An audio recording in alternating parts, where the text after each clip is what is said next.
Which streaming service provides the best chills and thrills for us scare fans? It's time to find out on Head to Head Streaming Showdown, Thai Horror Edition.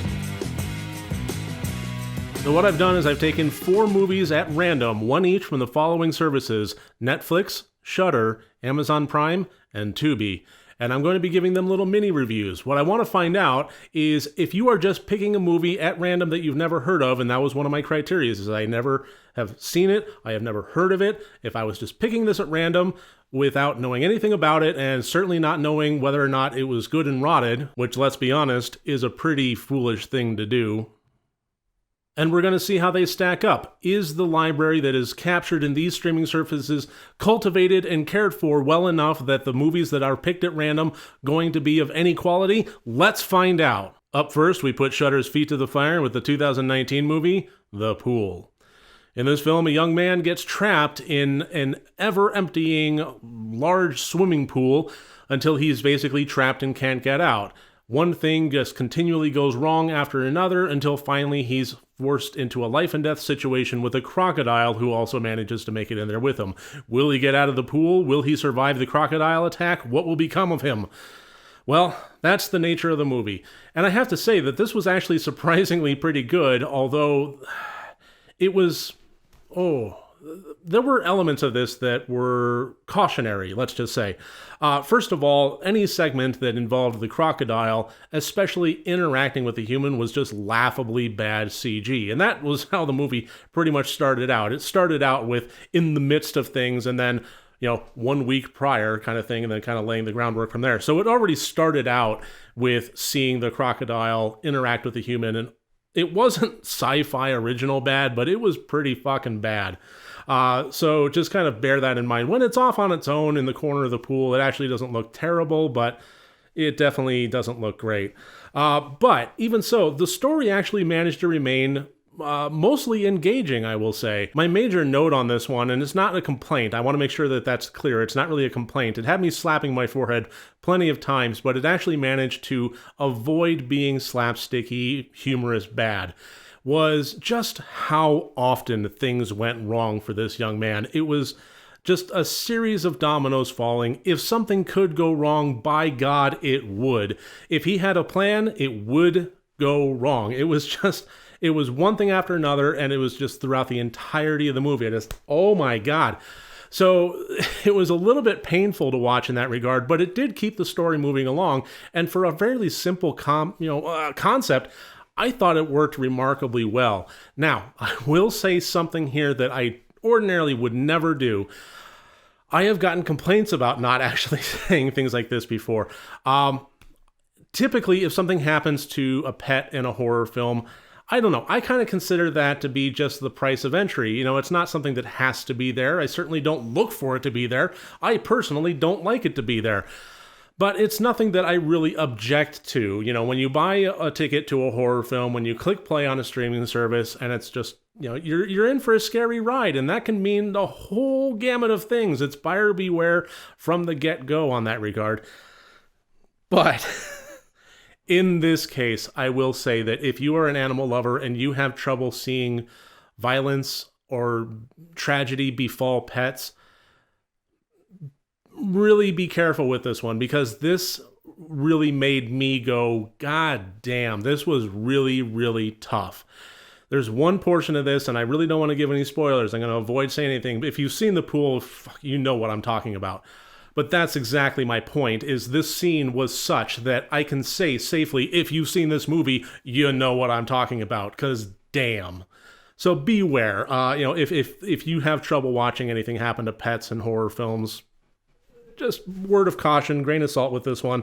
But otherwise, I would recommend 2019's The Pool. I'm going to go ahead and throw up the scores really quickly here before moving on to the next one, which happens to be the 2013 movie Me Shudder, which for some reason Shudder didn't pick up, and instead it's airing on Tubi. In this movie, we are at an all-boys school, and we have a bunch of young men that are trying to scare the pants off one another by going to abandoned buildings of one sort or another, until finally they get in over their head with just the wrong abandoned building, and scares turn real. Now, I have my notes here. I got him right here. And I read what I wrote about this one 5 minutes into it. I wrote, hammy, but in a whimsical, refreshingly goofy way. And the reason I wrote that is because this was supposed to be billed as kind of a comedy horror from Thailand. And when it was first starting out, you had the characters very over the top. Very, huddled together, very visibly shivering, very, a ghost. Very, very over the top.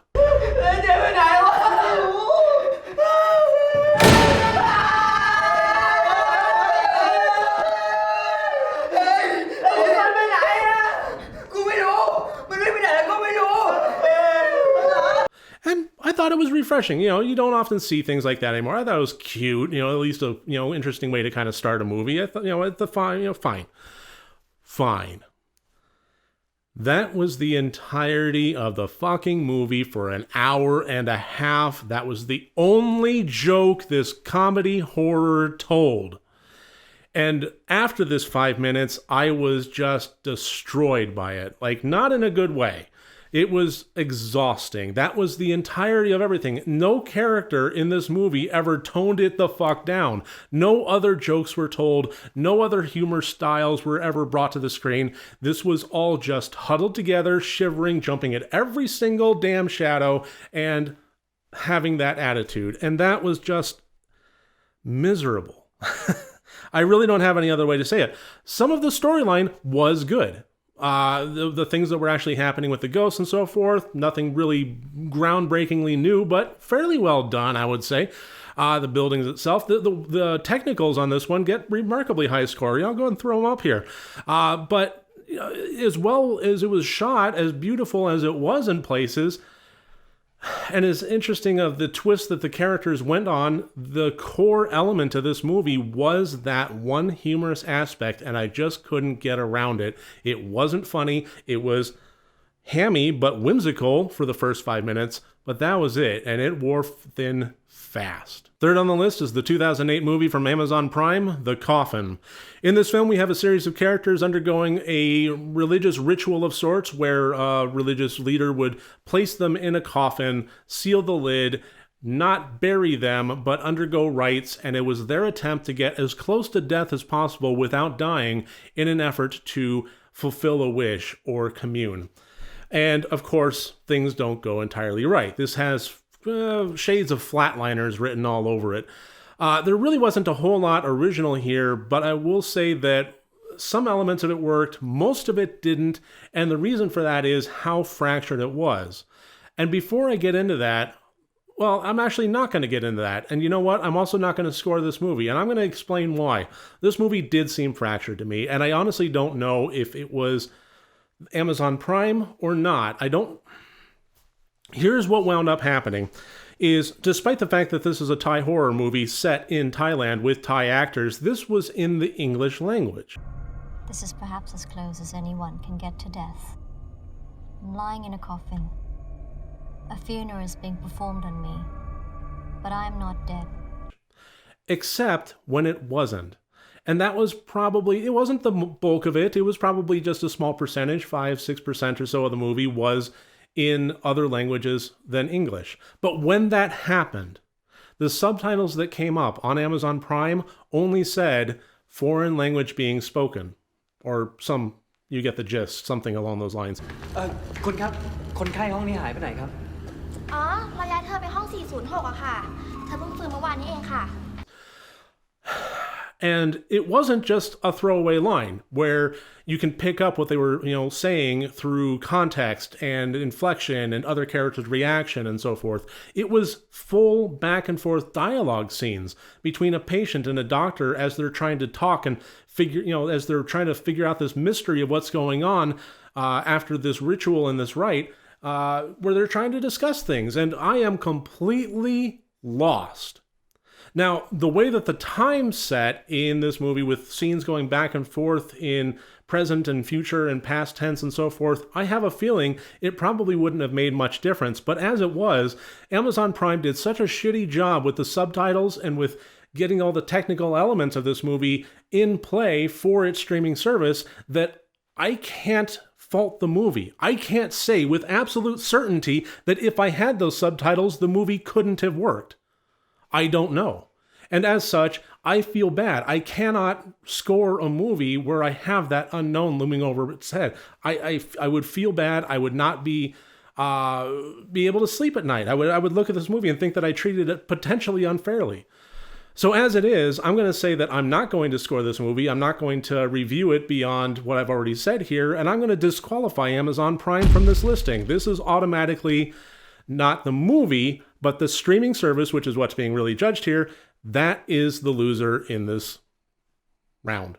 And lastly, we have the 2011 movie currently airing on Netflix, La La Land. In this movie, we have a character that was buying a new house in a gated community of La La Land and wanting to move his family there, wanting to get a new job and have a fresh start and have everybody be happy in this new place. And of course, things don't go entirely to plan. The community of La La Land seems to be befallen by tragedy. Is it supernatural? Is it human nature? Is it simply bad luck? These are the questions that the character must answer while also encountering several instances of bad luck himself. So this was a tragedy on multiple levels at the same time, and for that reason, I really enjoyed it. It was a tough watch, but it was a really good watch. We did have supernatural elements that were kind of haunting things and going through the motions, but at the same time, and quite separately, we also had just shitty events befall this character. It developed such a great amount of sympathy for him at the beginning that watching him go down this downward spiral with his family was really tough to watch. And then you had the supernatural stuff happening on top of it, and it made it a real gut punch, but in a great way, in a beautiful way. One thing that this movie did very well that you don't often see anymore, you used to see it a fair bit, Poltergeist was great at this, is show a contextual good time at the beginning, to have something that we can reference in contrast to the shit that's going down by knowing what this family operates like in positive settings, with sunshine and hope and love, and yeah, some strife. The teenage daughter's, a teenage daughter that doesn't want to move. So, there's some strife, there's some tension, but for the most part, we get a good baseline. And then things start happening, and we see that baseline fracture and pull apart. And the more it tries to pull on those strings and gather everybody back together, the more it seems to just completely whip him down. So I'm not going to go into any kind of spoilers or any specifics on this, but what I will say is that if you are looking for a great haunting movie with massive shades of tragedy, this is a fantastic film, and I am honestly surprised that I have never heard of it or never heard anybody mention it before. This was a stellar film that I would recommend to anybody, especially Asian horror lovers. And throwing the scores up here, I think it's no surprise, considering how I've been talking about it, that 2011's La La Land is the clear-cut winner of the streaming Showdown Thai Horror Edition. As far as which streaming service is better than the others, I really kind of think that comes down to personal choice. Some will have apps for one platform or not another, so it really depends on what and how and why you're trying to watch a horror movie. Some will be kind of geared more towards the lower budget end of, B films from the 80s kind of thing, while some will have more broad scope and some newer releases and some, big budget items. It really kind of depends on what you're in the mood for and what platforms are going to be watching it on. For the most part, on a technical level, they're all about the same. You connect up to it, you create an account, and you click play. Done. So for me, what it comes down to is what movies are they offering? How well do they cultivate the library? How much do they vet these films before saying, this is what we want to represent our company in our library? And in this case, the winner is Netflix with La La Land. Please, I do recommend it. I think this is a fantastic movie. I also recommend The Pool, and remember what I said about the pet thing, but those were the two standouts from this edition that I would heartily recommend. Thank you very, very much for watching this. I look forward to seeing you on my next review. Remember, next time you want to watch a horror movie, first make sure that it's good and rotted.